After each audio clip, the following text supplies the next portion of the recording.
Welcome to the Finance Seat. I'm joined today by Ross McGregor, CFO at Axiologik. Axiologik are a digital consultancy specialising in really complex transformation projects. Ross, I could explain what you've been doing, but better coming from you. So do you want to tell us a bit about your journey to CFO at Axiologik? Yeah, I'm a classically trained auditor from KPMG days, worked in transaction services, worked in large corporates and smaller entities, now at Axiologik. Loving the entrepreneurial spirit that we have, love the work that we do. Hopefully we can talk a little bit about that in due course, and really trying to drive growth in the organisation and scale it sustainably. Great. So what was it that attracted you to the job? And also, do you want to talk a bit about Axiologik and what makes them different to other consultancies? I guess what attracted me to the job really was thinking about the IT industry. I hadn't worked in this sector before. I'd worked in construction, logistics, retail beforehand, and who doesn't use a computer every day of their lives these days? So I thought, look, it'll be an interesting industry to try and get into without any prior experience. I guess I fell on Axiologik. They were looking for someone who had experience of scaling businesses, potentially taking them to an exit event at some future point in time. So it's a sort of natural fit from that perspective. But I've been blown away with what I've learned really in this sector and space. Axiologik really prides themselves in delivering really complex digital change programs in the public sector and private sector space. These are highly intelligent, really well-regarded IT leadership positions within the industry, and we were doing brilliant work in the NHS, Home Office, private sector clients, both in the UK and abroad, and the challenge there has been immense, and I've really enjoyed it. Brilliant. So the business has scaled quite a bit, hasn't it, since you started to now? You've been there a while now. So how's your role evolved during that period? I guess when I first joined the business, they hadn't had a qualified accountant in the organisation before, so that was an interesting experience. There's no such thing as journals and management accounts and all that sort of stuff. Typical, and then some of your prior guests have talked about this evolution about running a business based on cash balances and they were no real different to that to some extent, but obviously knew they needed to professionalise in some way. Hopefully they thought I was going to add some value to the organisation. Hopefully they look back with a bit of experience, I guess, in that space, and understand that I have done that. But I guess trying to scale a business sustainably is tricky, and if I'm being brutally honest, the first 6 to 12 months were actually the complete opposite of this.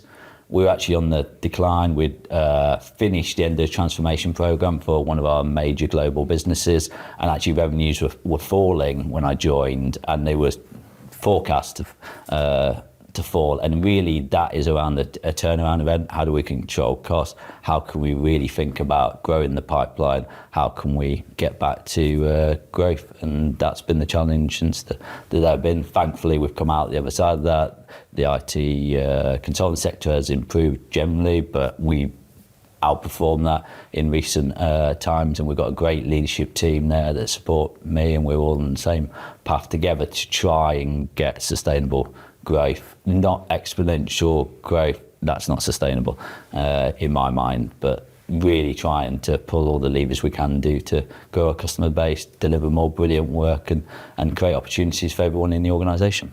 So in previous roles, you were construction and products specifically, I guess, and then moving into consulting, where people are the product, bit different. You mentioned levers there. What are the financial levers that you're looking at pulling?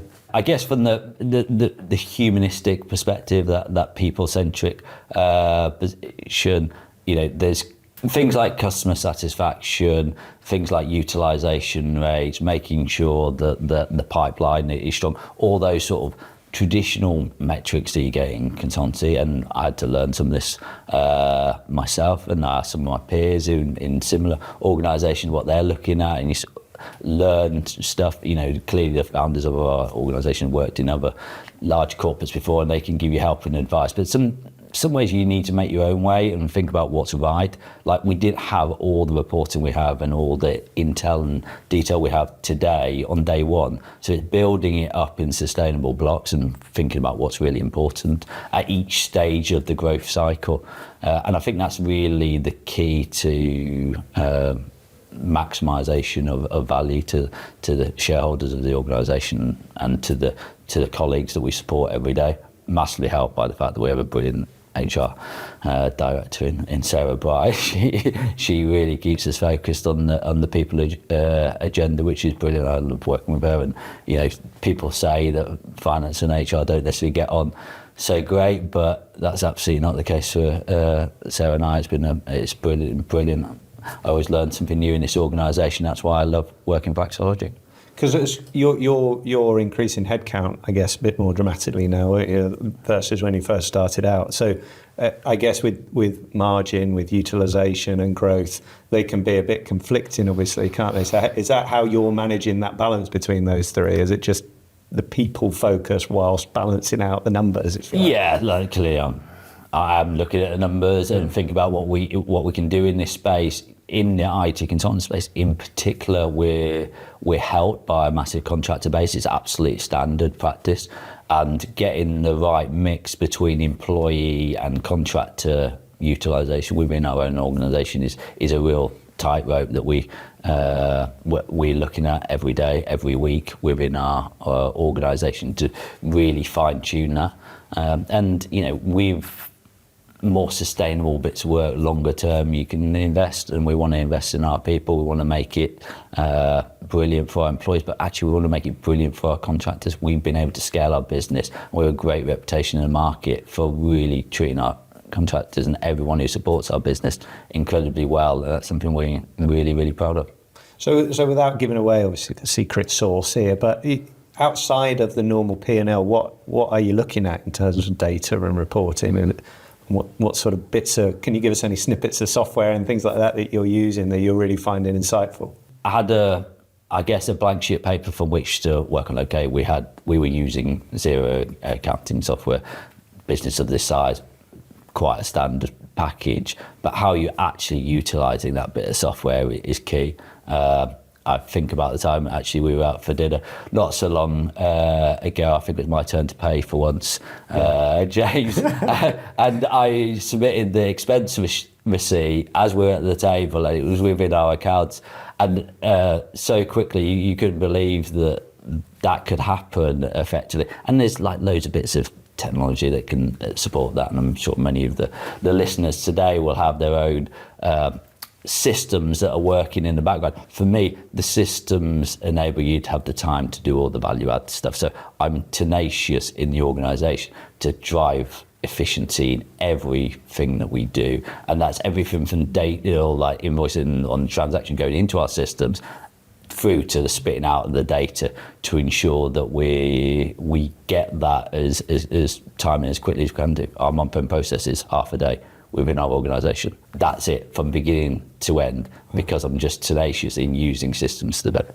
Clearly, I'm going to say that we're an IT consultancy. We better do what we suggest our clients may want to do, but what does that enable me to do? It enables me to have a small finance team, but it enables me and the rest of the team to focus on the things that really make the big difference, which is the data that comes out of the side. Look, have we got the right utilisation rates? Are we making the right margin? Are projects going as we've planned? Do we need to pick up with the customer or suppliers or contractors, etc.? Any discussions in order to meet the targets that we've set? That's where the value gets added to an organisation. And is that how you see finance partnering then? Because obviously it's all about delivery and sales teams, I suppose, isn't it, in your business? So how does the finance team partner with them? Is it just a relentless focus on efficiency, making your lives easy, all that sort of stuff? Is it visibility? Is it all of those things? It is a mixture.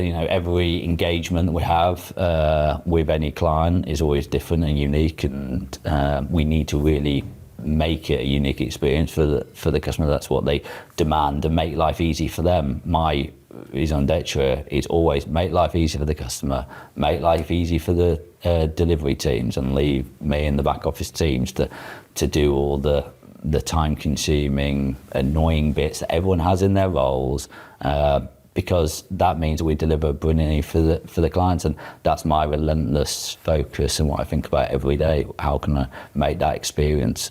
The reality of that is, look, we partner with them from the beginning. You know, all pricing decisions, all proposals to any new engagement come through me to sign off and agree. Look, well, these are margins that we want to make. Is this sustainable? Is this the right thing to do with regards to where we are on the journey for each of our clients and what the work we're trying to do? But, you know, that's what I enjoy doing every day. So I was going to ask you more around, like, how do you get that commercial discipline, if you like, in a really entrepreneurial culture? But it sounds like you sort of wrestled your way into all the processes. Really, is that how you've done it? Is that how you do it? I guess this is the point of scaling businesses, and this is the challenge of any scaling. But you need to have different, almost like guardrails or different ways of interacting in this space as the business evolves. And in the early days, look, let's just see how we're going, let's give some guidance. And then when things aren't quite going as you would envisage, maybe coming off the rails, whatever, then okay, you need to employ a little bit more control in that space. But my philosophy is, look, let's give them the guardrails, let them make sure they're aware of the decisions that they're making, because that's the scalable, sustainable model. If I kind of absolutely everything in the organisation, I only have 24 hours in the day like everyone else does, that's not scalable. So we need to make sure that we're, you know, empowering them to make the right decision, give them the data, understanding the point of the decisions that they're making. And if we can do that successfully, and we can get everyone thinking in a similar mindset to me, which isn't the only mindset in the organisation, but a similar mindset, then it just makes my job a hell of a lot easier. And in terms of building out your team, making finance more impactful across the business, I mean, you've been really lean. You alluded to that a while ago. It's horrendous for finance recruitment businesses like ours, but actually, you paid for lunch, as you said. But what have you looked for then? You know, because you came, as you said, no accountant, first accountant in the business. What, as you built it out, then what were you looking for in the people, or were you looking just pure software first? How do I make this slick rather than building out through people? I haven't actually had to recruit that much. In fact, the last bit of recruitment I had to do was for my financial controller. She went on maternity leave, and we had a short-term interim person for a year with great success. The rolling up the sleeves, the kind of attitude, I'm going to get involved in absolutely anything in this organisation, and I don't pigeonhole that around finance, literally anything, because it's all about this position of trying to delight the customer, trying to make life easier for the frontline staff, the consultants that deploy. If we need to do anything to help them, then I expect me and my team to do that within relative boundaries. We don't go stepping all over marketing and HR and all the rest of it. But if they do need our help, then we should be there to help. So someone who's got that general rounded attitude and wants to get involved in these different areas is really what I look for in someone joining the business. Is that a rarity? It's a tricky one. No, I think a lot of people want to do it. Whether people actually can demonstrate that and can show the experience. And to me, one of the key points when I'm about recruitment is around the characteristics of people. And I've been very lucky to come along to one of the Headstar sessions with Simon Hartley. Unbelievable session, unbelievable guru in this space. And it's those characteristic traits I've really thought about when I'm thinking about recruiting, and he does a brilliant job. If you've got a chance to go along to one of his sessions, I highly recommend it. And if you're recruiting on character, then actually the rest of it can train. I'm talking about some characteristics about people who want to roll the sleeves, that get involved in this stuff. It's comfortable going into areas that they have literally no experience of doing because they want to learn. They've got the energy to get involved, and you know that's the stuff that it's hard to demonstrate on a CV and all the rest of it, but that's the stuff that I'd love to recruit and work with day in, day out. Thanks for the plug. You're not paid for it at all, are you? I'm not, just for the camera, I'm not paid for anything, but it is so much so that even my HR said, look, we need to get everyone going through this thought process because it's unbelievably powerful. Brilliant, thanks. So a bit of navel gazing then. What's next? What's next for you? What's next for Axiologik? How do you, I suppose also within the framework of AI and automation, it's huge in the time that you've been there really as well. And I suppose it's that balance of how do we use it to enable, but also stay ahead of where it's at so that we can keep adding value to our clients. What within that landscape, what's yeah, next? it's a big one, and we talk about it every day, with our clients, and like, well, how AI is going to change our world. I think, purely from a financial perspective, we could always utilise more, as all of my colleagues are using these sort of tools, and everyone has their favourite AI tool of choice these days.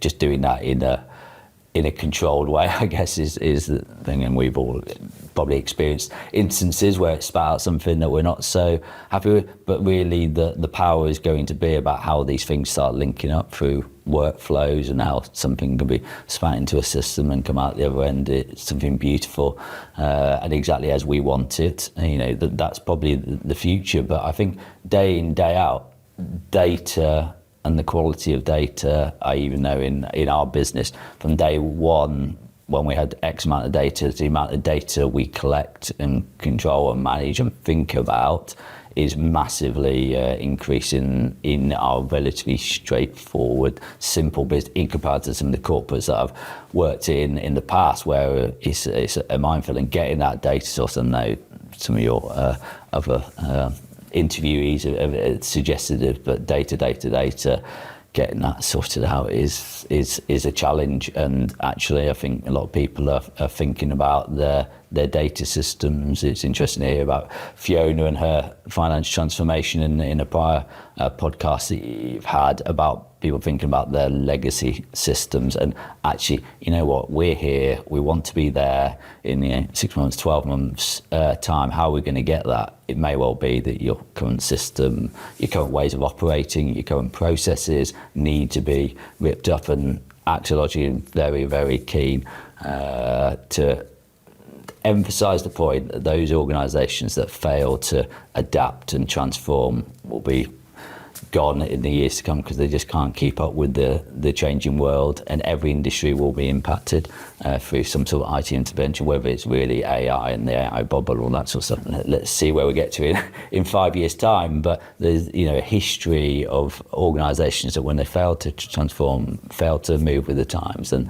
they're the ones that are left behind. And that constant evolution, that constant thought process of changing day in, day out is what I believe every organisation should be thinking about. Because you're a little bit contradictory to some of the points that have been made in the past, aren't you, around transformation having a clear end? You were kind of saying to me previously, you're not sure about that. I should say, for the guy James and I were just talking about beforehand, I said, I'll throw you under the bus. Well, yeah, am I allowed to disagree with some of your prior podcast viewpoints? And Fiona, I love listening to the transformation journey you've been on and the points you were raising, and I agree with many of them wholeheartedly. But this idea that there's an end to transformation, I don't agree with, if I'm honest. And in the current landscape of thinking about digitalisation and IT transformation, all this sort of stuff, yes, whilst there may be a mission and a goal and an outcome you're trying to live, breaking that up into the chunks and never ever, ending that journey, trying to maximise what you're getting out of that product or service is the way that we try to evolve organisations. Because to some extent, it's just too big a complex thing to try and get your head around. You've got to break it up, and it gives you more options to meander, I guess, around the subject to ultimately achieve the goal. This is an absolute nightmare for finance people, by the way, because everyone in finance wants to say, right, I'm here, I'm going to get there in 12 months' time, and it's going to cost me £2 million or whatever the check size is. And for someone from IT to go, well, we don't actually know how much the check size is going to be. We're just going to do the right thing, and every one of these steps is going to be a return on investment, and we can absolutely prove that out to you. No, but how much is it going to cost me? When's it going to be delivered? Well, we don't really know that because we're working in an agile way. Like, this is like heart palpitation moments for any senior finance professional, but this is the modern way. And I think we need to just change the mindset in this space to ensure that, from a finance profession perspective, that we're really supporting our IT colleagues and people who are trying to transform business, because it's not going to be a linear process from A to B like it may have been tried to achieve in the past. Funny enough, it's probably why many of these big, large transformational journeys fail to some extent, because it's just too big a bite to take. I guess what you're saying then, they've been really cost focused and they need to just move towards ROI focus. Like, almost don't worry what it costs, because as long as you can justify the return, of which your IT colleagues are going to define or show you, like, go with the leap of faith, change your way of thinking. Yeah, which is a big leap of faith. Yeah. I can't imagine too many CFOs out there just say, oh yeah, absolutely fine. But what this goes back to is understanding.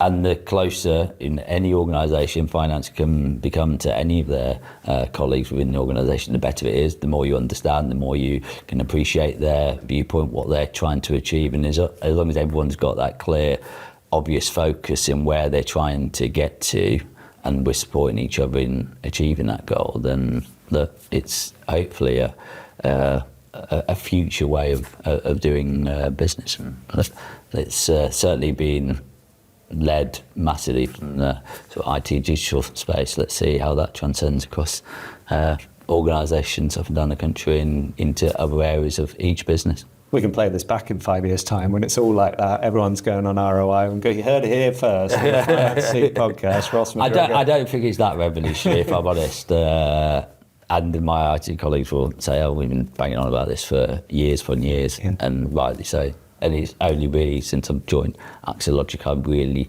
taken this on board and understood the benefits of doing this. I was highly sceptical, don't get me wrong, in the early days, but when you start seeing the power and the benefit this can bring, and how business can scale and transform very, very quickly in way short periods of time than what you thought was ever possible, when you change this mindset, then wow. Brilliant. So from a pure sort of finance perspective then at Axiologik, what's next? Well, I want to grow the business more. We're doing that sort of classic P model, trying to double type stuff. And with that will naturally be a need to scale the back operations in the organisation. We probably need more data insight into some of our engagement. Some of our modelling has been around traditional time and material type stuff, trying to move more towards outcome-based stuff. Great for the client, guaranteed certainty of what we're going to deliver for them, really good value propositions in that space. With that comes a little bit more financial scrutiny to know where you're going. 1-2 month projects, yeah, fine. 2-3 year projects, maybe not quite so comfortable about just leaving the guys on the ground to crack on, and we'll see how the numbers tip out. So that level of detail and understanding is crucial as the business scales, and that's what we'll need. Brilliant. Closing question. This is one we like to ask everyone. When you look back over your career, what have you learned that actually really matters in great finance people? I've alluded to it in this conversation. I think people who can roll up the sleeves and get involved. But actually, if I think about the great leaders, and I've been unbelievably lucky with many brilliant people that I've had the privilege of working for. Okay, maybe not in the moment. You always have that boss. You think, oh God, they were really hard on me back in those days. But I look back on those days and oh my God, they were the best, because they pushed me beyond limits. And I think if I did nail it down to one thing, I think it's got to be stakeholder management, both up and down the tree. The brilliant people are the ones who can, sell a vision, sell a story, get that stakeholder engagement across the business, and really break out of that sort of direct finance mindset. I think it's very easy to fall back on numbers and rely on numbers and make decisions just based purely on numbers without bringing the human side of it. Those people who can manage stakeholders and get the business moving in the same direction at all levels is the ones that really stick in my mind, and there's a few of them. Thanks, Ross. That's been amazing. Thanks for listening to the Finance Seed podcast. Stay tuned for the next one.